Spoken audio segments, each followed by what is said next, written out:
খেলা চলছে বিশ্বজুড়ে। ক্রিকেট ফুটবল ছাড়াও খেলার রয়েছে এক দীর্ঘ ফর্দ। শুধু ফলাফল নয়, গত আজ এবং আগামীর খেলাকে প্রেস বক্স থেকে আমরা দেখতে চাই ভিন্ন চোখে। সেই দেখাটাই দেখতে পাবেন এখন মাঠের আয়োজনে। দর্শক, আজকের এখন মাঠের আয়োজনের সঙ্গে রয়েছে আমি আরিফুল ইসলাম সাহাব। শিলং ক্রীড়াঙ্গনের গুরুত্বপূর্ণ খবরাখবর আলোচনায় ফিরতে চাই। আলোচনার বিষয়বস্তু বিশ্বকাপে ভেন্যুর ভাগ্যলিপি। আর এই বিষয়ে আলোচনা করার জন্য আমাদের সঙ্গে আছেন সিনিয়র ক্রীড়া সাংবাদিক এম কায়সার।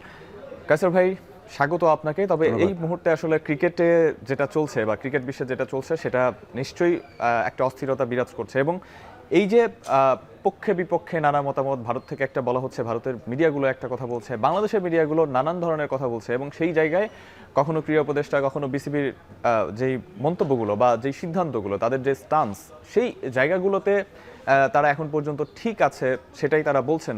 তবে বিশ্বকাপ ভেন্যুর যে অনিশ্চয়তা, এই অনিশ্চয়তা নিয়ে বা এটাকে পুঁজি করে অনেকেই নানান রুমার ছড়াচ্ছেন এবং এটা নিয়ে নানান ধরনের মন্তব্য আসছে। এই পরিস্থিতিতে আসলে আপনার অভিব্যক্তি কি?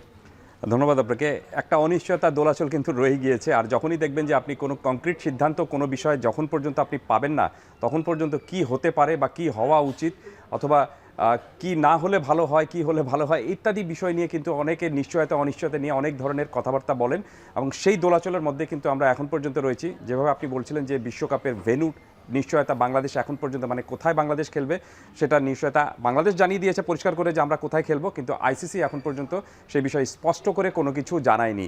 আর এই বিষয়টা আরেকটু আলোচনা এসেছে যখন গতকালকে ক্রীড়া উপদেষ্টা যেভাবে কথাগুলো বলেছেন এবং তিনি যেভাবে পুরো জিনিসটা ব্যাখ্যা করেছেন, আইসিসির সাথে একটা ইনফর্মাল যে আলোচনা হয়েছিল, ক্রীড়া উপদেষ্টার সেই প্রসঙ্গটাতে ফিরতে চাই, এবং গতকাল তিনি যেই কথাগুলো বলেছেন সেটাই একটু আমরা দেখে নিতে চাই যে আসলে তিনি গতকাল বাফুফে পরিদর্শন শেষে বিশ্বকাপ ভেন্যুর আলোচনায় কি বলেছিলেন, যেটা নিয়ে আসলে এত আলোচনা। সেই আমাদের জন্য একটু সুবিধা হবে যে তার পুরোপুরিটা যদি আমরা জানতে পারি, তাহলে সেভাবে কথা আলোচনা করা যাবে। আইসিসির নিরাপত্তা বিভাগের চিঠিতে ভারতে আসন্ন বিশ্বকাপে 3টি কারণে বাংলাদেশের নিরাপত্তা সংখ্যা বাড়তে পারে বলে জানানো হয়েছে। চিঠিতে বলা হয়েছে 3টি জিনিস হলে বাংলাদেশ টিমের নিরাপত্তা আশঙ্কা বাড়বে। প্রথমত, বাংলাদেশ দলে যদি মোস্তাফিজুর রহমানকে অন্তর্ভুক্ত করা হয়। দ্বিতীয়ত, বাংলাদেশের সমর্থকরা যদি জাতীয় জার্সি পরে ঘোরাফেরা করেন। এবং তৃতীয়ত, বাংলাদেশে জাতীয় জার্সি পরে ঘোরাফেরা করলে বা এই যে জাতীয় নির্বাচন আসছে সেখানে বাংলাদেশ দল যদি ভারতে অবস্থান করে তাহলে নিরাপত্তা ঝুঁকি বাড়বে। আমরা একই সঙ্গে আইসিসির যেই নিরাপত্তা বিশ্লেষক টিম আছে সেই টিমের যেই কথাগুলো আলোচনা হয়েছে, যেটা নিয়ে বিভ্রান্তি তৈরি হয়েছিল, সেটাও একটু দেখে আসতে চাই একই সঙ্গে। এবং সেখানে অনেকটা কিন্তু সাদৃশ্য রয়েছে কথাবার্তায়। তবে যেই বিষয়টা নিয়ে আসলে অনিশ্চয়তা তৈরি হয়েছে বা বিতর্ক তৈরি হয়েছে সেই বিষয়ে আসবো। আইসিসি নিরাপত্তা বিশ্লেষক দলের পর্যবেক্ষণে বলা হয়েছে যে যেহেতু মুস্তাফিজকে বাদ দেওয়া নিয়ে এত কিছু শুরু, সেহেতু তার উপস্থিতি নিরাপত্তা ইস্যু তৈরি করতে পারে। দ্বিতীয়ত, ভারতে বাংলাদেশের জার্সি গায়ে ঘোরাফেরা করলে সেখানে নানান ধরনের পরিস্থিতি বা সমস্যা তৈরি হতে পারে, এবং বাংলাদেশের নির্বাচন যত ঘনিয়ে আসবে বাংলাদেশকে নিয়ে ভারতে ততই উত্তেজনা বাড়বে, এবং এর কারণে ভারতে থাকলে প্রভাব পড়তে পারে বাংলাদেশ দলেও। অর্থাৎ খুব বেশি কিন্তু পার্থক্য নেই। কিন্তু বাংলাদেশ বিশ্বকাপ ভেন্যু নিয়ে যেই সিদ্ধান্ত নিয়েছে যে ভারতে তারা খেলবে না, সেটা বাংলাদেশের দিক থেকে সবাই কম বেশি সমর্থন করছেন। আবার কেউ কেউ এই বিষয়টা নিয়ে হাসি ঠাট্টাও করছেন। একজন ক্রীড়া সাংবাদিক হিসেবে, সিনিয়র ক্রীড়া সাংবাদিক হিসেবে লম্বা সময় ধরে বাংলাদেশ ক্রিকেটের সঙ্গে বা বাংলাদেশের স্পোর্টসের সঙ্গে আপনি ছিলেন। এই যে স্টান্সগুলো, আমরা আমাদের সিদ্ধান্তটাকে তো অন্তত সম্মান জানাতে পারি, কিন্তু আমরা দেখছি সেগুলো নিয়েও নানান ধরনের কথা তোলা হচ্ছে, অজুহাত দেওয়া হচ্ছে, এবং সেটা নিয়ে হাসি ঠাট্টার মতো একটা পরিস্থিতি তৈরি হয়েছে। এই বিষয়টাকে আসলে কিভাবে দেখেন? এই বিষয় সম্পর্কে যদি আপনি আমাকে কাছে পরিষ্কার জানতে চান, তাহলে আমি বলবো যে ক্লিকবেট সাংবাদিকতার একটা বিষয় কিন্তু রয়েছে। আর কালকের এই প্রসঙ্গে বলি, যেটি আপনি আসিফ নজরুল বলছিলেন, আমাদের ক্রীড়া উপদেষ্টা যেটা বলছিলেন, যে এখানে আমার মনে হয় যে প্রডিউসার যদি একটু আমরা যে নির্বাচকদের আপনার আইসিসির নিরাপত্তা পর্যবেক্ষকদের যে পয়েন্টগুলো দেখছিলাম, সেই পয়েন্টগুলো যদি আমাদেরকে আরেকবার দেখানো হতো তাহলে আমাদের জন্য আলোচনা করতে একটু সুবিধা হতো। আমি নিশ্চিত যে প্রডিউসার এটা হয়তো আমাদের জন্য এই সাহায্যটুকু করবেন। তার আগে একটু ব্যাখ্যায় যাচ্ছি, সেটি হলো যে আপনি দেখবেন যে 3টি পয়েন্টের কথা তিনি বলেছেন। দেখুন এখানে যে 3টি পয়েন্ট, প্রথম পয়েন্টে আমি বলি যেহেতু মোস্তাফিজকে বাদ দেওয়া নিয়ে এত কিছুর শুরু, সেহেতু তার উপস্থিতি নিরাপত্তা ইস্যু তৈরি করতে পারে। এটা কিন্তু আসিফ নজরুলের কথা না, এটা কিন্তু আপনার তিনি যে আইসিসির যে পর্যবেক্ষক বিশ্লেষক দল যারা রয়েছে তাদের সাথে বাংলাদেশের যে নিরাপত্তা বিশ্লেষক যারা রয়েছেন তাদের যে একটা কমিউনিকেশন হয়েছে, সেই কমিউনিকেশনের মধ্যে এই জিনিসটা কিন্তু আলোচনা এসেছে। তো যে জিনিসটা আলোচনা আসবে সেটা তো নিশ্চিতভাবে কিন্তু আপনি তাহলে পরবর্তীতে ওই সমস্যায় যদি থাকে সেই সমস্যাটার সমাধান কি হতে পারে সেটাও কিন্তু আপনি জানবেন। স্পষ্ট করে বলা হয়েছে যে তার উপস্থিতিতে নিরাপত্তা ইস্যু তৈরি করতে পারে। দ্যাট মিনস তার উপস্থিতিটাই আপনি মানে একটা বড় ধরনের প্রবলেমেটিক একটা বিষয় হতে পারে। এই বিষয়টাকে আসিফ নজরুল নিজে যেভাবে ব্যাখ্যা করেছেন, তাহলে এই নিরাপত্তা, তার উপস্থিতিটা যদি নিরাপত্তা ইস্যু হতে পারে তাহলে সমাধানটা কি? সমাধানটা তার না থাকাটা। তিনি এটাই ব্যাখ্যা করেছেন। তো সেটা তো বাংলাদেশ করবে না। পরের প্রসঙ্গে আসি, তিনি আরেকটা প্রসঙ্গে যেটা বলা রয়েছে, ভারতে বাংলাদেশের জার্সি গায়ে ঘোরাফেরা করলে সমস্যা তৈরি হতে পারে, এটা বলা রয়েছে। তাহলে এটার আপনি সমাধানটা কি? এটার সমাধানটা এটাই যে আপনি তাহলে জার্সি পরবেন না। তিনি এই জিনিসটাই ব্যাখ্যা করেছেন। এটা শেষে আসি যেটা, যে বাংলাদেশের নির্বাচন যত ঘনিয়ে আসবে, জাতীয় নির্বাচন যত ঘনিয়ে আসবে 12 ফেব্রুয়ারিতে যেটা, সেটাতে বাংলাদেশের এবং তা নিয়ে বাংলাদেশ এবং ভারতে ততই আপনার এসকালেশন বাড়বে। আমি চিঠিটা পড়েছি, পুরো মেইলটা আমি পড়েছি। এসকালেশন বাড়বে এবং এর প্রভাব ভারতে পড়লেও পড়তে পারে বাংলাদেশের গায়েও। দ্যাট মিনস আপনি এই নির্বাচনটা যদি আরেকটু পরে হতো, বিশ্বকাপের পরে হতো, তাহলে হয়তো এই প্রভাবটা থাকতো না। এই চিঠি দেওয়া হয়েছে কি হয়নি, চিঠি এসেছে কি আসেনি, সেটা নিয়েও কিন্তু নানান ধরনের আমরা সমালোচনা দেখেছি। যদিও আমরা পরবর্তীতে জানতে পেরেছি 8 জানুয়ারিতে এরকম একটা চিঠি দিয়ে এসেছে বা আইসিসি থেকে এই ধরনের বিষয়গুলো জানানো হয়েছে। তো সব মিলিয়ে আসলে আমরা কি আসলে মানে বাংলাদেশ যে স্ট্যান্সটা নিয়েছে,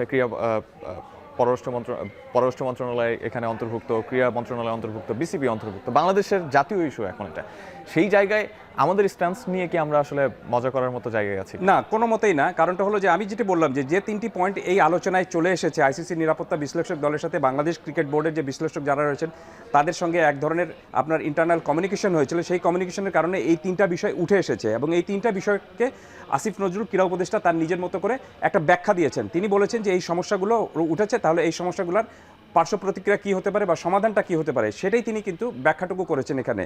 সেখানে কিন্তু তিনি বলেননি যে আইসিসি আমাদেরকে বলেছে যে ওটাই করতে হবে, মুস্তাফিজকে বাদ দিতে হবে, সেই বিষয়টা না। কিন্তু মুস্তাফিজের উপস্থিতি যে একটা প্রবলেম হতে পারে সেই বিষয়টা কিন্তু আলোচনায় এসেছে। তো সেই বিষয়টা তিনি তার মতো করে বলেছেন এবং সেটা তিনি বলেছেন। কিন্তু যে চিঠির কথা বলা হচ্ছে সেই চিঠিটা কিন্তু এখন পর্যন্ত আইসিসির যে ফর্মাল একটা বিষয় রয়েছে সেই ফর্মাল বিষয় থেকে কিন্তু আসেনি। অনানুষ্ঠানিকভাবে নিজেদের মধ্যে আপনি কথাবার্তা হয়ে থাকে এবং এটা শুধুমাত্র যে এই টুর্নামেন্টকে কেন্দ্র করে হয়েছে তা কিন্তু না। আপনি বাংলাদেশে যে কোনো দ্বিপাক্ষিক সিরিজেরও যদি আপনি আয়োজন করেন তখন বোর্ড টু বোর্ড এক ধরনের কিন্তু আপনার আলোচনা হয়ে থাকে যে আমার টিম ওখানে যাবে, আমার নিরাপত্তার জিনিসটা কি সেটা আলোচনা করার বিষয়টুকু থাকে। এখানে তো আরও বেশি হবে। কারণটা হলো যে এটা নিয়েই কিন্তু আপনি পুরো প্রাক টুর্নামেন্টের আগে বাংলাদেশ খেলবে কিনা, বাংলাদেশ ওখানে যাবে কিনা বা টুর্নামেন্টে বাংলাদেশ অংশগ্রহণ করতে পারবে কিনা একটা অনিশ্চয়তা তৈরি হচ্ছে। অতএব এটাকে অনেক বেশি প্রায়োরিটি দেওয়া হচ্ছে। সো সেই বিষয়টা নিয়েই কিন্তু আপনার আইসিসির পর্যবেক্ষক দল, নিরাপত্তা পর্যবেক্ষক দল একটা অ্যাসেসমেন্ট করেছিল। সেই অ্যাসেসমেন্টের ভিত্তিতে তিনি এই কথাটা বলেছেন। আর ফিরে আপনার কথায় যে বাংলাদেশ এটা নিয়ে তাকে ট্রল করা হচ্ছে, বাংলাদেশের অবস্থা নিয়ে ট্রল করা হচ্ছে, যেটি বললাম যে আমরা আসলে নিজেরাই নিজেদের সমালোচনা করতে একটু পছন্দ করি এবং নিজেদেরকে ছোট দেখাতে এক ধরনের মানে বাজে একটা টেন্ডেন্সি আমাদের মধ্যে রয়েছে। সেটা খুবই দুঃখজনক বিষয়। আমরা যখন এই সমস্যা নিয়ে কথা বলছি তখন সমাধানের জন্য আমরা যতটুকু জানতে পেরেছি যে আজকে দুপুরেই বৈঠকে বসেছে আইসিসি এবং বিসিবি এবং সেখান থেকে ভেন্যু বিষয়ে হয়তো একটা সিদ্ধান্ত আসতে পারে। কিছু কিছু সংবাদ মাধ্যম হয়তো বলছে যে শ্রীলঙ্কাই ভেন্যু ফিক্সড হবে এবং সেখানে হয়তো বাংলাদেশের গ্রুপও ডিফারেন্ট হয়ে যেতে পারে, চেঞ্জ হয়ে যেতে পারে। সেই প্রসঙ্গে পরে আসবো। তবে তার আগে আজকে যেই আলোচনায় বসেছে বা আইসিসি বাংলাদেশকে গুরুত্ব দিচ্ছে, আলোচনায় বসছে, সেখান থেকে আসলে কোনো সমাধান আসতে পারে কিনা? সমাধান আমি তো মনে করি যে 3টি পয়েন্ট এখানে আইসিসির নিরাপত্তা বিশ্লেষক দল দিয়েছে। এই 3টি পয়েন্ট আমি মনে করি যে বাংলাদেশ ক্রিকেট বোর্ডের যারা রয়েছেন আলোচনার মধ্যে তারা এটাকে পিন পয়েন্টেড আরও একটু অ্যানালাইসিস করবেন। আপনি এই অ্যানালাইসিস যদি করেন তাহলে এই 3টি পয়েন্টকে অ্যানালাইসিস যদি করেন তাহলে ভারতের মাটিতে যে এই মুহূর্তে, আমি আবার বলছি যে এই মুহূর্তে বা এই সময়ের মধ্যে খেলার মতো সার্বিক নিরাপত্তা পরিস্থিতি যে বাংলাদেশ দলের জন্য নেই সেটা কিন্তু একেবারে 100% প্রমাণিত হবে। সো সেই জিনিসটারই উপর জোর দিতে হবে বাংলাদেশ ক্রিকেট বোর্ডের পক্ষ থেকে যারা এই বৈঠকে অংশটা নেবেন আইসিসির সঙ্গে। আপনি যদি তাদেরকে বোঝাতে পারেন সেরকমভাবে তাহলে আমি নিশ্চিত যে বাংলাদেশের পক্ষেই সিদ্ধান্তটুকু আসবে। কিন্তু আইসিসি যদি চিন্তা করে বা ভারতীয় ক্রিকেট বোর্ড তো জানিয়ে দিয়েছে যে তাদের ছাড়া, বা আইসিসিও জানিয়ে দিয়েছে এক সময় যে এখানেই হতে হবে। কিন্তু আপনি যদি সিদ্ধান্তটা চেঞ্জ করতে চান তাহলে আপনি আইসিসিকে আপনাকে বুঝাতে হবে এবং আইসিসিকে সেটা অনুধাবন করানোর মতো দক্ষতা দেখাতে হবে। আর আরেকটা বিষয় একটু যোগ করি সাহেব, সেটা হলো যে আইসিসিকে প্রতিপক্ষ বানিয়ে নেওয়ার কোনো কিছু নেই। আইসিসি কিন্তু আমাদের শত্রু না, আইসিসি কিন্তু আপনার প্রতিপক্ষ না। সো প্রবলেম একটা তৈরি হয়েছে, এই প্রবলেমটা আমি কিভাবে সমাধান দেখতে চাই সেটা আপনি আইসিসিকে বোঝাবেন এবং আইসিসি তার মতো করে সিদ্ধান্ত নেবে। তবে সেই সমস্যার সমাধানে অনেকেই কিন্তু বাগড়া দিচ্ছেন, যেমন হচ্ছে বেশ কিছু সংবাদ মাধ্যম, ভারতীয় সংবাদ মাধ্যম কিংবা যাদেরকে আমরা ফলো করি, যে ইএসপিএন, ক্রিকইনফো বা ক্রিকবাজ, যাদের উদ্ধৃতি দেওয়া হচ্ছে, কদিন আগেও তারা একটা ফেক নিউজ করেছিল এবং সেটা পরবর্তীতে প্রমাণিত হয়েছে। এই যে নিউজগুলো আসলে ছড়াচ্ছে, এটা দেখে কি আপনার মনে হয় মানে এই যে সমস্যার বা সংকটটা তৈরি হয়েছে এটা পূর্ব পরিকল্পিত, এবং সেটাকে এখন হয়তো বিসিসিআইয়ের অবস্থান বা ক্রিকেট সংস্থার অবস্থান কিংবা কোনো একটা নির্দিষ্ট দেশের বা নির্দিষ্ট কিছু মানুষের চাওয়ার কারণেই বারবার এই দিকগুলোতে ঠেলে দেওয়া হচ্ছে বা সংবাদ মাধ্যমে এই জিনিসগুলো প্রচার হচ্ছে? অন্তত সংবাদ মাধ্যমকে যেগুলো দেখে আমরা হয়তো বিভিন্ন সোর্স হিসেবে ব্যবহার করি, তারাই আমাদেরকে বিভ্রান্ত করার চেষ্টা করছে কিনা? না, আমি কোনো পূর্ব পরিকল্পিত কিনা এই ধরনের কোনো মানে ষড়যন্ত্র তত্ত্বে কিন্তু বিশ্বাসী নই, বা আমি ষড়যন্ত্রের তত্ত্বে যেতে চাই না। আমি সাংবাদিক মানুষ, আমি যতক্ষণ না পর্যন্ত কোনো একটা তথ্যের ক্রস চেক করে 100% নিশ্চিত হব ততক্ষণ পর্যন্ত আমি বলি না যে এটা ঘটতে যাচ্ছে বা এটাই হয়েছে। তাহলে আপনি ক্রিকইনফো, ক্রিকবাজ এবং অন্যান্য এই ক্রিকেট ওয়েবসাইট যারা রয়েছে, এই সংক্রান্ত রিপোর্ট তাদের যেগুলো আপনি দেখেছেন, কোথাও কি আপনি দেখেছেন যে কারো কোড তারা ইউজ করেছে? এই ধরনের ঘটনায় কিন্তু আপনি কোড ইউজ করা ছাড়া আপনি শুধুমাত্র সোর্সেস সেইড অথবা আনআইডেন্টিফাইড সোর্সেস সেইড, এটা তো আপনি যে কেউ হতে পারে, সেই সোর্স আমি নিজেই হতে পারি। তো বলা হয়ে থাকে না যে নাম পরিচয় অনিচ্ছুক, নাম পরিচয় অনিচ্ছুক তো আমি নিজেই হতে পারি। আমার নিজের কথাটাই আমি নাম পরিচয় অনিচ্ছুক বলে এটা লাগিয়ে দিলাম। কিন্তু আপনি যখনই এই ধরনের গুরুত্বপূর্ণ বিষয় নিয়ে আলোচনা করতে চাইবেন, তখন সাংবাদিকতা বলে, মানে আমার জানা সাংবাদিকতা বলে যে you must have to use a quote. আপনাকে প্রপার একজনের কোর্ট ইউজ করতে হবে। If you don't get the quote, you have no right to publish it. না, যদি আপনি কোর্ট ছাড়া কোনো কিছু দিয়ে দেন তাহলে এটা পুরোপুরি দায়টা কিন্তু আপনার উপর বর্তাবে। যেটি আপনি একটু আগে বললেন যে এই বিষয়টা নিয়ে যে দলগুলো ভারতের সংবাদ মাধ্যমগুলো একভাবে নিউজ করছে, বাংলাদেশের সংবাদ মাধ্যমগুলো তাদের পক্ষে যাতে যায় সেই নিউজটা করছে, এবং সেটাই হওয়া উচিত। ভারত নিশ্চয়ই আপনার পক্ষে যেতে পারে যখন একই জিনিসের কোনো দুই দেশের স্বার্থ থাকে, তো তারা তাদের স্বার্থটুকু দেখবে, আমরা আমাদের স্বার্থটুকু দেখবে। বিষয়টা হলো যে আপনি আপনার অবস্থানে কতখানি লজিক্যাল, আপনি কতখানি যুক্তিপূর্ণ অবস্থানে রয়েছেন কিনা। শুধুমাত্র, আমি আবার বলছি, শুধুমাত্র ইমোশনালের বশে আপনি কোনো সিদ্ধান্তে এরকমভাবে আসতে পারবেন না। আপনাকে অবশ্যই বাস্তববাদী হতে হবে এবং প্রাগম্যাটিক হয়ে একদম পুরোপুরি যে এই সমস্যাটা রয়েছে, এই সমস্যাটা এভাবে সমাধান করা যেতে পারে। যদি সমাধান না হয় তাহলে আমাদের সামনে এই অপশন রয়েছে, আর যদি সমাধান হয় তাহলে আমাদের সামনে এই অপশন রয়েছে। এবং ভালো বিষয়টা হলো যে এখন পর্যন্ত বাংলাদেশ ক্রিকেট বোর্ড এই বিষয়ে পুরোপুরি যেভাবে খেলছে, খুবই স্ট্রেট ব্যাটে খেলছে, খুবই ঝুঁকিহীন কায়দায় খেলছে, এবং আমার কাছে মনে হচ্ছে যে বাংলাদেশ ক্রিকেট বোর্ড এখন পর্যন্ত, আমি ক্রীড়া উপদেষ্টার কথা বলছি না, আমি বাংলাদেশ ক্রিকেট বোর্ডের কথা বলছি, বাংলাদেশ ক্রিকেট বোর্ড এই বিষয়ে এখন পর্যন্ত যত সিদ্ধান্ত নিয়েছে বা যেভাবে এগোচ্ছে সেটা একেবারে পারফেক্ট কায়দায় এগোচ্ছে, এবং এভাবেই এগোনোটা উচিত। অর্থাৎ বিসিবির ক্রিকেট কূটনীতির দিকটা অন্তত চমৎকার এখন পর্যন্ত বলতে হবে, এবং তারা তাদের সিদ্ধান্তে অনড়। দর্শক, বিশ্বকাপ ভেন্যুর ভাগ্যলিপি নিয়ে আর সঙ্গে রয়েছেন সিনিয়র ক্রীড়া সাংবাদিক MM কায়সার ভাইয়া। আমরা একটু আগে আলোচনা করছিলাম যে আসিফ নজরুলের মন্তব্য নিয়ে নানান ধরনের সমালোচনা হয়েছে, সেটা পরবর্তীতে আমরা আইসিসির যে পর্যবেক্ষক টিমের যে আলোচনা, সেই আলোচনাটাও দেখেছি। তবে আসিফ নজরুলের এই বক্তব্য নিয়ে যে সমালোচনা, সেটা কি আসলে একেবারেই অযৌক্তিক? আমি প্রথমে বলি যে সমালোচনাটা কেন হচ্ছে। কারণটা হলো যে আসিফ নজরুল যেভাবে কথাটা বলেছেন তাতে মনে হচ্ছে যে আইসিসি বোধহয় এই সিদ্ধান্ত আমাদেরকে জানিয়ে দিয়েছে যে মোস্তাফিজকে আমাদেরকে রেখে আসতে হবে, আমাদেরকে বাংলাদেশের জার্সি পরে ভারতে ঘোরাফেরা করা যাবে না, এবং যেহেতু বাংলাদেশের নির্বাচন নিয়ে যত আসবে তত ভারতের সাথে আমাদের সম্পর্কটা আরেকটু বৈরিতা হয়তো বাড়বে, এই কারণে নির্বাচনটাও পিছিয়ে দিতে হবে। এটা তিনি তার মতো করে ব্যাখ্যা দিয়েছেন, কিন্তু এটা তিনি যখন বলবেন যেটা আইসিসি জানিয়েছে, তাহলে কিন্তু আপনি সমালোচনা হতেই পারে। আইসিসি কিন্তু জানিয়ে এরকমভাবে, বাট আইসিসি জাস্ট কিছু সমস্যার পিন পয়েন্টেডগুলো করে দিয়েছে, এরকম হতে পারে। তো সেটার ব্যাখ্যায় তিনি এই জিনিসটা পুরোটা বলেছেন। ভালো হতো যদি তিনি এটি প্রকাশ্যে এই জায়গায় না বলে ক্রিকেট বোর্ডের প্রেসিডেন্টকে নিয়ে বলতেন, অথবা ক্রিকেট বোর্ড যদি এরকমভাবে ক্রিকেট বোর্ড যদি পুরো জিনিসটার অ্যানালাইসিসটা করতো। এই কারণে দেখুন তার যে ব্যাখ্যাটা বা তিনি যেভাবে ব্যাখ্যা দিয়েছেন সেটা যে আসলে অ্যাপ্রোপ্রিয়েট হয়নি, এ কারণে ক্রিকেট বোর্ডকে কিন্তু একটা প্রেস লিস্ট দিতে হয়েছে। নাহলে ক্রিকেট বোর্ড কেন প্রেস লিস্টটা দিল ওনার সেই বক্তব্যের পরে? এবং ক্রিকেট বোর্ডের এই প্রেস লিস্টে কিন্তু স্পষ্টত যে আইসিসি ভেন্যু পরিবর্তনের বিষয়ে আইসিসির কাছ থেকে কোনো সরাসরি জবাব তারা এখন পর্যন্ত পায়নি। এবং ক্রীড়া উপদেষ্টা যে কথাটা বলেছেন সেটা তিনি ইনফর্মাল তিনি তার মতো করে বলেছেন, এবং সেটা কিন্তু আইসিসির আপনার জবাব না বা আইসিসির ব্যাখ্যা না, সেটা সেটা কিন্তু ক্রিকেট বোর্ড স্পষ্ট বলে দিয়েছে তাদের প্রেস রিলিজে।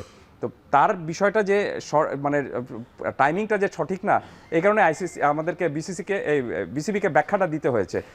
এই কারণে একটু বলি যে যার কাজটুকু আমি মনে করি যে তাকে করতে দিলে খুব ভালো হবে। অবশ্যই আমি মনে করি যে ক্রীড়া উপদেষ্টা হিসেবে তিনি ক্রিকেট বোর্ডের প্রত্যেকটা সিদ্ধান্তের সাথে, বড় সিদ্ধান্তের সাথে তার ভূমিকাটুকু রাখবেন বা তার সিদ্ধান্তটুকু জানাবেন, কোনো সন্দেহ নেই। কিন্তু সেটা যদি ক্রিকেট বোর্ডের সাথে যদি আলোচনা করে তারপর যদি করা হয়, তাহলে আমার মনে হয় যে খুব ভালো হবে। এবং আমার কাছে মনে হচ্ছে যে পুরো পরিস্থিতিটা দেখে যে তিনি যে গতকালকে এই ব্যাখ্যাটা দেবেন, সেটা ক্রিকেট বোর্ড খুব সম্ভবত সেটার জন্য, খুব সম্ভবত না, অবশ্যই সেটার জন্য প্রস্তুত ছিল না, এবং প্রস্তুত ছিল না বলেই এই পরিস্থিতি যেটা তৈরি হয়েছে, সেই পরিস্থিতির জন্য তাদেরকে সঙ্গে সঙ্গে একটা প্রেস রিলিজ দিয়ে জানিয়ে দিয়েছে যে এটা আইসিসির সরাসরি জবাব নয়। যখন সঠিক কোনো কাজ করা হবে সেটা যেমন প্রশংসা থাকবে, কোনো কিছু নিয়ে যদি দেখা যায় যে সঠিক ওয়েতে কাজটা যায়নি, তাহলে সেটা নিয়ে সমালোচনাও থাকবে। আর সেই সমালোচনার প্রসঙ্গে যদি আসি, তাহলে প্রথমে যখন বিসিবি যে বৈঠক করলো, বিসিবি প্রেস রিলিজ দেওয়ার আগে কিন্তু ক্রীড়া উপদেষ্টার মন্তব্য আমরা দেখেছি, তার ফেসবুক স্ট্যাটাস দেখেছি। এরকমভাবে এই যে ক্রীড়া উপদেষ্টা মাঝে মধ্যেই বিভিন্ন বিষয়ে কথা বলছেন, হয়তোবা বিসিবি সেই থাকলে, আপনি যেটা বলছিলেন যে বিসিবি সঙ্গে থাকলে জিনিসটা আরও বেশি রিলেভেন্ট হতো, সেই জায়গায় ভারতীয় কোনো বা বিসিসিআইয়ের বা ভারতীয় ক্রিকেট কন্ট্রোল বোর্ড যেটা, সেখানকার কোনো কর্মকর্তা কিন্তু এখনও আনুষ্ঠানিকভাবে আসলে কোনো বিবৃতি দেন। এই বিষয়টার পার্থক্যটাকে আসলে আপনি কীভাবে? পেশাদারিত্ব, একেবারে পার্থক্যটা হলো পেশাদারিত্ব। আপনি পুরো বিষয়টা নিয়ে এখন পর্যন্ত ভারতীয় মিডিয়া অনেক কথা লিখছে, কিন্তু আপনি ভারতীয় ক্রিকেট বোর্ডের শুধুমাত্র তাদের সচিব ছাড়া আর কারো কোনো কমেন্টস পেয়েছেন? ভারতীয় ক্রিকেট বোর্ডে তো আরও অনেকে রয়েছেন, প্রেসিডেন্টও রয়েছেন, আপনি আর অন্যান্য ডিরেক্টররা রয়েছেন বিভিন্ন আপনার রাজ্যেতে, এবং তাদের কারো কি একটা কমেন্টস আপনি কোথাও পেয়েছেন? কোথাও কিন্তু আমরা পাইনি। শুধুমাত্র যতবারই এই সমস্যাটা তৈরি হচ্ছে বা যতবারই এই বিষয়টা আলোচনা আসছে, তখন শুধুমাত্র তাদের কিন্তু বোর্ড সচিব যিনি রয়েছেন, খুব সম্ভবত মিস্টার সাইকি, তিনি কিন্তু পুরো বিষয়টা ব্যাখ্যা দিচ্ছেন, এবং তিনি প্রথমে জানিয়েছিলেন যে ভারতীয় ক্রিকেট বোর্ড কেকেআরকে বলেছে যে মুস্তাফিজকে রিলিজ করে দেওয়ার জন্য। এবং এখন পর্যন্ত সর্বশেষ এই আমাদের ক্রীড়া উপদেষ্টাকে নিয়ে যে সর্বশেষ যে বক্তব্যটা এসেছে, সেখানেও ভারতীয় ক্রিকেট বোর্ড যে ব্যাখ্যাটা দিয়েছে, সেটাও শুধুমাত্র তিনি বলেছেন, অন্যান্য কেউ বলেনি। এই কারণে একটা জিনিস বিশ্বাস করি সবসময়, যে যার যেটুকু কাজ প্রপার সেটুকুই করতে দেওয়াটাই উচিত। ক্রিকেট বোর্ডের মুখপাত্র যদি হঠাৎ করে আপনি এখন ক্রীড়া উপদেষ্টা হয়ে যান, তাহলে সেটা কিন্তু আপনি অনেক ধরনের একটা জটিলতার তৈরি করতে পারে। সো আমার কাছে মনে হচ্ছে যে এই বিষয়টা খুবই নাজুক একটা বিষয়, এবং এই বিষয়টা নিয়ে আপনি যত বেশি কথা বলবেন, আপনি যত বেশি লোক কথা বলবে, তত দেখবেন যে আপনি এক একজন এক এক মতো করে তার মন্তব্য দিচ্ছেন, এবং অবস্থান শক্ত অবস্থান থেকে নড়বড়ে অবস্থানেও চলে আসার একটা সংখ্যা। এই কারণে আমার কাছে মনে হচ্ছে যে এখন পর্যন্ত আমি জানি না আর সময় কতটুকু রয়েছে, সময় কিন্তু খুব একটা নেই, তবে ক্রিকেট বোর্ডের উচিত ছিল যে এই পুরো বিষয়টা আপনি ব্যাখ্যা করার জন্য ক্রিকেট বোর্ডের যে আপনার মিডিয়া কমিটি রয়েছে, অথবা ক্রিকেট বোর্ড থেকে একজন যদি মুখপাত্র হিসাবে এই স্টেটমেন্টটা দিতেন প্রত্যেকদিন, তাহলে দেখতেন যে এই জটিলতাগুলো এত তৈরি হতো না। বিসিবি নিশ্চয়ই সেটা তাদের চিন্তাভাবনায় নেবে, সেটাই প্রত্যাশা করি। পাকিস্তানের একজন ক্রিকেটার সাঈদ আজমল, যিনি তার স্পিন দিয়ে ব্যাটারদের অনেক ভুগিয়েছেন, তিনি একটা কমেন্টস করেছেন। সেটা হচ্ছে যে আমরা সেই কমেন্টসটা একটু যদি দেখে নিই, আজমলের সেই কমেন্টসটা, এবং তিনি যেটা বলেছেন সেটা অনেকটা এরকম, যদি আইসিসি আসলে বা BCB becomes unnecessary if it can not enforce decisions on India. Saeed Ajmal এই কথাটা বলেছেন, এবং এই বিষয়টা নিয়ে তো বিভিন্ন সময় বিভিন্ন ধরনের কথা হয়, স্টেটমেন্টগুলো আমরা বিভিন্ন সময় দেখেছি, তবে পাকিস্তানি খেলোয়াড়দের কাছ থেকেই এটা বেশি আসে। এই সময়ে এসে এই যে আইসিসি যে তারা একটা ডিসিশন নেবে এবং সেই ডিসিশনটা ইন্ডিয়া মানবে, সেই বিষয়টা যদি না হয়, তাহলে বলছেন আইসিসি আসলে আননেসেসারি একটা সংস্থা। আপনার কাছে কি মনে হয়? তা আইসিসি কিন্তু তাদের বেশ কিছু কর্মকাণ্ডের জন্য একটু সমালোচনার মধ্যে তো অবশ্যই পড়েছে, এবং সেটার জন্য সবচেয়ে বেশি দায়ী আমি মনে করি যে ভারতীয় ক্রিকেট বোর্ড। কি কারণে? আপনি দেখুন, ক্রিকেটে এই যে আপনি খেলবেন একটা প্রতিপক্ষের সঙ্গে, কিন্তু তার সাথে আপনি হ্যান্ডশেক করবেন না, তার সাথে আপনি কথা বলবেন না, হ্যাঁ, তার সাথে একটা মাঠে বৈরী পরিবেশ আচরণ থাকবে। যার সাথে আপনি কথাই বলছেন না, তার সাথে আপনি মাঠে খেলছেন, এটা তো আপনি কোনো মতেই কোনো মানে স্পোর্টসের স্পিরিটের সঙ্গে যায় না। এটা গেলো একটা দিক, এবং এই দিকটা যে কত বাজে প্রভাব হতে পারে, সেটা একটা ছোট্ট উদাহরণ দেই আমি শুধু। এটা সিনিয়র ক্রিকেটাররা জয় করছে বা ন্যাশনাল টিম যে শুধু করছে তা কিন্তু না, আন্ডার-19 টিম যেটা রয়েছে ভারত পাকিস্তান, তাদেরও মধ্যে কিন্তু এক ধরনের এটা চলে এসেছে, এই টেন্ডেন্সিটা চলে এসেছে যে টস করতে গিয়ে দুই ক্যাপ্টেন কথা বলছেন না, হ্যান্ডশেক করছেন না, তাহলে তো আপনি কখনোই আপনি স্পোর্টসের যে মর্যাদা বা স্পোর্টস যে কারণে করা হয় সেটাই কিন্তু থাকছে না। তার মানেটা হলো যে আপনি সেই ছোট যে আন্ডার-19 যে ক্রিকেটার তার মধ্যেই এক ধরনের বীজটা বপন করে দিচ্ছেন যে আমরা শত্রু দেশ, আমরা কিন্তু মাঠে এরকমভাবে খেলি, আমাদের মধ্যে কোনো ধরনের মানে হারমোনি নেই। তো এটা কিন্তু আমার কাছে মনে হচ্ছে যে খুবই খারাপ একটা জিনিস, এবং আমি মনে করি যে আইসিসির উচিত ছিল যখন ভারতীয় ক্রিকেট বোর্ড এই ধরনের একটা সিদ্ধান্ত নিয়েছে বা প্রচলন করছে তখন তাদেরকে একটা কোড অফ কন্ডাক্টের মধ্যে আনা উচিত ছিল, যেটা আইসিসি আনতে পারেনি। আর শাহিদ আজমল যেটা বলছেন, পাকিস্তানি ক্রিকেটাররা আরও অনেকেই বলছেন এটা, তার কারণটা হলো যে আইসিসি কিন্তু আপনার খুবই ভারী, আপনার আইসিসিতে যত কর্মকর্তা রয়েছেন তাদের ম্যাক্সিমাম কিন্তু আপনার ইন্ডিয়ান, এবং আপনার এই সর্বোচ্চ কর্মকর্তা যিনি রয়েছেন বিসিসিআই না আইসিসির প্রেসিডেন্ট, তিনি কিছুদিন আগে বিসিসিআই এর প্রেসিডেন্ট ছিলেন, এবং তার রাজনৈতিক পরিচয়টা কি, তিনি ভারতের যে স্বরাষ্ট্রমন্ত্রীর ছেলে। তো সব কিছু মিলে এই কারণেই আইসিসির যে ধরনের একটা অভিভাবক সংস্থা হিসাবে সবার মর্যাদা অর্জন করার কথা ছিল সেটা তারা করতে পারেনি, এবং ভারতীয় ক্রিকেট বোর্ডের এই ধরনের বৈরী আচরণের কারণে বা আপনি এই ধরনের হারমোনি লেস একটা আচরণের কারণে যে প্রবলেমটা তৈরি হবে সেটা হলো যে দেখবেন আপনি এসিসিতে এই সমস্যাটা তৈরি হবে, এশিয়ান ক্রিকেট কাউন্সিলে, যেটা অলরেডি হয়ে গিয়েছে, তারা চ্যাম্পিয়ন হয়েছে কিন্তু পাকিস্তান তাদেরকে ট্রফি দেয়নি। তো এই ধরনের ঘটনা তো আমরা স্পোর্টসে দেখতে চাই না। ঠিক যেরকমভাবে আমি মনে করি যে এই অঞ্চলের আপনার রাজনৈতিক মঞ্চ থেকে সাফ যেরকমভাবে একটা খুব সুন্দর একটা আপনার সংগঠন ছিল, ঠিক একই রকমভাবে আমার কাছে আশঙ্কা হচ্ছে এসিসিও একটা আপনার ডিভাইডেড হয়ে যাবে। আপনি দেখবেন যে পাকিস্তান বাংলাদেশ একদিকে চলে যাচ্ছে, ভারত এখন আফগানিস্তানের সাথে সখ্যতা তৈরি করছে এবং মাঝখান থেকে বসে শ্রীলঙ্কা চা খাবে। তো সব কিছু মিলে আপনি অথচ এই 5টা দল কিন্তু আপনি একজোট হয়ে এক দল হয়ে থাকার কথা ছিল, সেটা হচ্ছে না। তো এই যে মানে ডিভিশনটা তৈরি হয়েছে, এটা আমি মনে করি যে ক্রিকেটের জন্য খুবই দুঃখজনক, এবং এই এসিসির এই প্রভাবটা নিশ্চিতভাবে কিন্তু আপনার আইসিসিতেও পড়বে। সো এটা বলাই যায় যে উপমহাদেশের যে স্পোর্টস সংস্থাগুলো আছে সেই জায়গায় বা যেই সংস্থাগুলো আছে একজোট হয়ে যেই টুর্নামেন্টগুলো হয় সেই জায়গায় একটা ভাঙনের সুর অন্তত বা শঙ্কা বা ঘণ্টা বাজছে, সেটা অবশ্যই রোধ করতে হবে।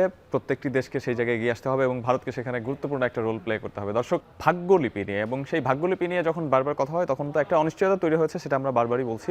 তবে এই যে আঞ্চলিক সংস্থাগুলো, আমরা এসিসির কথা বলি কিংবা সাফের কথা বলি, সেই জায়গাগুলোতে এই যে ভাঙনের একটা সুর বা ভাঙনের, অলরেডি সেখান থেকে পাকিস্তানকে একটু একঘরে করে দেওয়া হয়েছে, পাকিস্তানে গিয়ে ভারত খেলছে না বা পাকিস্তান ভারতে গিয়ে খেলছে না, সেই ডিসিশনটা তার কিছুদিন আগেই জানিয়েছে। এরকম যদি চলতে থাকে 2031 সালের ওয়ানডে বিশ্বকাপ, সেটা তো আসলে বাংলাদেশ এবং ভারত মিলে আয়োজন করার কথা, সেই বিশ্বকাপের সময় আসলে মানে কি হবে এইরকমভাবেই যদি পারস্পরিক দ্বৈরথ চলতে থাকে? আমরা একটা আশা করতে পারি যে দুই দেশের মধ্যে সম্পর্কটা ভালো হবে, এবং যৌথ আয়োজন যখন আপনি করতে চাইবেন বা যৌথ আয়োজক হিসেবে যখন থাকতে চাবেন তখন সেখানে নিশ্চিতভাবে কিন্তু দুই দেশের মধ্যে একটা সুন্দর সম্প্রীতির বন্ধন থাকতে হবে। কিন্তু আপনি যখনই সেখানে ধরেন এক ধরনের বৈরী এবং কলহপূর্ণ পরিবেশ থাকবে, সেটাতে নিশ্চিতভাবে কিন্তু সেটা টুর্নামেন্ট আয়োজনের ক্ষেত্রেও বড় ধরনের একটা বাধা বিপত্তি তৈরি হতে পারে। এবং এটার রেসটা কোথায় যাবে? এটার রেসটা যাবে যে পরবর্তীতে আইসিসিতে যখনই এই ধরনের এই দেশগুলোকে নিয়ে যখন যৌথ আয়োজনের একটা চেষ্টাটুকু করবেন বা যৌথভাবে টুর্নামেন্ট আয়োজনের চেষ্টা করবেন বা বিশ্বকাপ আয়োজনের চেষ্টা করবেন, সেখানে তখন ভেটো আসবে। সেখানে তখন অন্যান্য দলগুলো বা আইসিসির দলগুলোর যারা রয়েছে তারা এখানে এই কোনো মতেই চাইবে না যে এইসব এত কলহপূর্ণ এবং এত সমস্যা সংকুল দেশগুলোতে এই জটিলতাগুলো তৈরি হোক। ইতিমধ্যে ভারতের বিষয় কিন্তু এই বিষয়টা একটা আপত্তি উঠেই গিয়েছে। আপনি দেখবেন যে এবারের টুর্নামেন্টে, এবারের বিশ্বকাপে যে ভারত এবং শ্রীলঙ্কায় যে আয়োজন করা হচ্ছে, সেখানে ভারতে কিন্তু অনেকে ভিসা পাচ্ছে না। অনেক আপনি দলের ক্রিকেটাররা যুক্তরাষ্ট্র, কানাডা, আপনার ইতালি, সংযুক্ত আরব আমিরাত, এসব দেশে, ওমান, এসব দেশের অনেক ক্রিকেটার কিন্তু পাকিস্তান বংশোদ্ভূত। তো পাকিস্তান বংশোদ্ভূত ক্রিকেটার যারা রয়েছেন তারা অনেকে ভারতের ভিসাটুকু পাচ্ছেন না। তো দল খেলবে কিভাবে? তো ন্যাশনাল টিমের খেলোয়াড়রাই যদি আপনি ভিসা না পান তখন তো সেটা অনেক ধরনের জটিলতা তৈরি হবে। তো নিশ্চিতভাবে এটা যখন আইসিসিতে পরবর্তী কোনো টুর্নামেন্ট নিয়ে যখন বৈঠক হয়, সেখানে এই পয়েন্টগুলো কিন্তু মাইনাস হিসাবে এই দেশগুলোর পক্ষে যোগ হবে। সেটা কখনো যেন না হয়, কারণ এই অঞ্চলে যদি আপনি বিশ্বকাপ হয় সেটা আমাদের জন্যই সহজ, আমরা সেটা কাভার করতে পারি এবং এই অঞ্চলের মানুষজন সেটাতে আনন্দটুকু পায়। সো সবার আগে যে জিনিসটা করতে হবে যে প্রতিবেশী দেশ হিসেবে একের সঙ্গে অন্যের আপনার সম্পর্কটা বিল্ড আপ করতে হবে, এবং সম্পর্ক উন্নয়ন যদি না হয় তাহলে আপনি দেখবেন যে ওই খেলাই থাকবে, কিন্তু আপনি সেখানে আপনার যে বিষয় নিয়ে আপনি পুরো খেলাটা আয়োজন করতে চাচ্ছেন সেই সম্প্রীতিটা আর থাকবে না। নিশ্চয়ই সেই সম্প্রীতির জন্য আমরা কাজ করব এবং আরও কিছু প্রসঙ্গ আছে, সেই প্রসঙ্গে ফিরবো। তবে তার আগে বাংলাদেশ এই যেই গ্রুপে রয়েছে সেই গ্রুপটা আমরা একটু দেখে নেব, এবং এই গ্রুপের প্রসঙ্গে বেশ কিছু আলোচনা তো অবশ্যই রয়েছে, নানান গুঞ্জন আছে। তবে তার আগে এখন বর্তমানে বাংলাদেশ আসন্ন টি-20 বিশ্বকাপে যেই গ্রুপে রয়েছে সেই বিশ্বকাপের টিমে যেই দলগুলো রয়েছে, বাংলাদেশের সাথে রয়েছে ইতালি, ইংল্যান্ড, নেপাল ও ওয়েস্ট ইন্ডিজ। তবে এখান থেকে ডাইভার্ট হয়ে যদি শ্রীলঙ্কায় যায়, একটা কথা শোনা যাচ্ছে যে শ্রীলঙ্কায় বাংলাদেশ ভেন্যু পেতেও পারে, হয়তো সমাধান আসতে পারে, যদিও এখনও সেটা কতটুকু নিশ্চিত সেটা বলা যাচ্ছে না। তবে যদি আসে সেখানে হয়তোবা অস্ট্রেলিয়া, ওমান, আয়ারল্যান্ড, শ্রীলঙ্কার মতো দলের সাথে প্রতিপক্ষ হবে, অর্থাৎ তুলনামূলকভাবে একটু যেহেতু শ্রীলঙ্কা এবং অস্ট্রেলিয়া থাকবে, একটু কঠিন হয়ে যেতে পারে। তবে সেই আলোচনা করার সুযোগ কি এখনই তৈরি হয়েছে কিনা? না, আপনি এই তথ্যটা কোথায় পেলেন? এই তথ্যটা কি সোর্সেস সাইট বা আনআইডেন্টিফাইড সোর্সেস সাইট সেখান থেকে পেয়েছেন? Unidentified right sources। না, এটা আমার মনে হয় না যে এই ধরনের কোনো, এটা আমি মনে করি এটা অ্যাবসার্ড একটা চিন্তা হবে এবং একটা অ্যাবসার্ড একটা সিদ্ধান্ত হবে। হ্যাঁ, আপনি এভাবে করলে যে জিনিসটা হলো, অনেকে একটা হিসাবটা মিলাচ্ছেন যে শুধুমাত্র বাংলাদেশকে যদি এখান থেকে নিয়ে গিয়ে ওই দেশের নিয়ে যাওয়া হয়, ওই শ্রীলঙ্কায় নিয়ে যাওয়া হয় এবং শ্রীলঙ্কায় এই গ্রুপে অস্ট্রেলিয়া গ্রুপে যারা রয়েছে তাদের একটা দলকে যদি আপনি আবার ভারতে নিয়ে আসা হয় বা এই গ্রুপে নিয়ে আসা হয়, তাহলে সমস্যার সমাধানটা হয়ে যাচ্ছে। এটা খুব ইজি একটা ওয়ে হিসাবে করা হচ্ছে। কিন্তু যেহেতু আপনি ফিকচার হয়ে গিয়েছে, একবার ফিকচার বা একবার গ্রুপ হয়ে যাওয়ার পর নিশ্চিতভাবে কিন্তু আপনি গ্রুপ চেঞ্জ করার আর কোনো আপনার অপশন নেই। আর এই গ্রুপটা হয়েছে কিন্তু আপনার র্যাঙ্কিংয়ের ভিত্তিতে, এই গ্রুপটা হয়েছে কিন্তু আপনার স্লটে অনেক আগেই হয়ে গিয়েছে। আমার মনে হয় যে এই ধরনের চিন্তাটা না করাটাই বেটার। এবং আইসিসি যতখানি আপনার হয়তো একেবারে আপনি ফিফার মতো সেরকম পেশাদারি কোনো সংগঠন না, কিন্তু এই ধরনের চিন্তা বা এই ধরনের বিষয় তারা কখনোই করবে না যে তাদের আপনার ফিকচারটুকু চেঞ্জ করবে। আপনি ফিকচার চেঞ্জ বলতে চাচ্ছি আমি, যে আপনি গ্রুপ চেঞ্জ করবে, যে বাংলাদেশ গ্রুপে যারা ছিল তাদের সাথে না করে বাংলাদেশ এখন অন্য গ্রুপে খেলবে। আমার কাছে এটা খুবই মানে রিয়েলিস্টিক কোনো কিছু মনে হচ্ছে না। এটা এক ধরনের খুব সম্ভবত যারা একটু কল্পনার শক্তি যাদের একটু বেশি, তারা এই কল্পনাটা করেছেন বলেই এইভাবে সমস্যার সমাধানটা খুঁজেছেন। একটা বিষয় নিয়ে সবসময় কথা হয়, বাংলাদেশের ক্রিকেটাররা যখন খারাপ খেলেন, বাংলাদেশের দল যখন দল হিসেবে খারাপ পারফরমেন্স করে, সেই সময়টায় একটা কথা বলা হয় যে জনগণের ট্যাক্সের টাকায় তারা বেতন পান। এরকম বিভিন্ন ধরনের সোশ্যাল মিডিয়ায় আমরা দেখি নানা ধরনের কমেন্টস। আসলে কি তাই কিনা? ক্রিকেটাররা কি ক্রিকেটারদের যেই খেলা, যে স্পন্সর বা বিসিবি, আইসিসি, সেই জায়গাগুলো থেকেই আসলে তারা তাদের বেতন এর জন্য কাজ করেন কিনা, নাকি এটা জনগণের টাকাই আসে?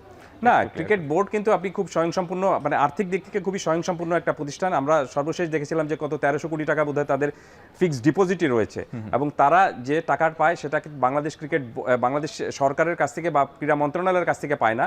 ক্রীড়া মন্ত্রণালয়ের কাছ থেকে তারা পায়, কোনটা পায় সেটা আমি পরের ব্যাখ্যা আসছি।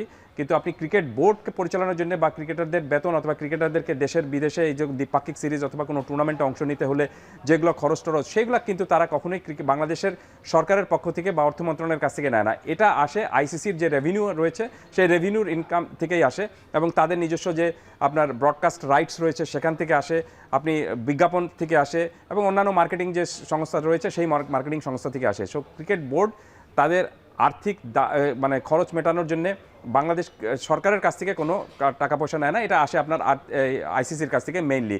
সো এখানে তারা বাংলাদেশের জনগণের ট্যাক্সের টাকায় তাদের বেতনটা হয় সেটা চিন্তা করার দরকার নেই। কিন্তু মনে রাখতে হবে যে ট্যাক্সের টাকায় বেতন না হলেও এই তারা কিন্তু বাংলাদেশেরই মানুষ, এবং তারা ক্রিকেট খেলছেন বলেই, বাংলাদেশের বাদবাকি অবকাঠামো ইউজ করছেন বলেই, এবং বাংলাদেশের দর্শকরা তাদের খেলা দেখছেই বলেই আপনি সম্প্রচারটা আপনি তাদের সেরকমভাবে ভালো দামে বিক্রি করতে পারছেন, তাদের জার্সি ভালো দামে বিক্রি করতে পারছেন, টিকিট ভালো দামে বিক্রি করতে পারছেন, সব কিছু। সো এখানে বাংলাদেশকে আপনার কিন্তু রাখতেই হবে, বা বাংলাদেশের মানুষকেও কিন্তু এটার সাথে সম্পৃক্ততা রয়েছে সেই বোধটাকেও কিন্তু রাখতে হবে।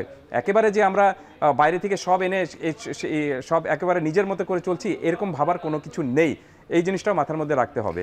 তবে একটা বিষয় পরিষ্কার যে বাংলাদেশ সরকারের কাছ থেকে তারা আর্থিকভাবে কোনো সহযোগিতা নেয়, বরঞ্চ বাংলাদেশ ক্রিকেট বোর্ড অন্যান্য ফেডারেশনকে অনেক সময় আর্থিকভাবে সহায়তা করে থাকে।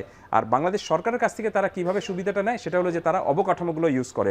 এই যে স্টেডিয়ামগুলো রয়েছে, স্টেডিয়ামগুলো কিন্তু বাংলাদেশ সরকারের ক্রীড়া মন্ত্রণালয়ের স্পোর্টস কাউন্সিলের, তারা সেটা আপনার লিজ হিসাবে কয়েক বছরের জন্য, 50 বছরের জন্য নিয়েছে। স্টেডিয়ামগুলো তারা ব্যবহার করছে, এই স্টেডিয়ামগুলোর মালিক কিন্তু ক্রিকেট বোর্ড না।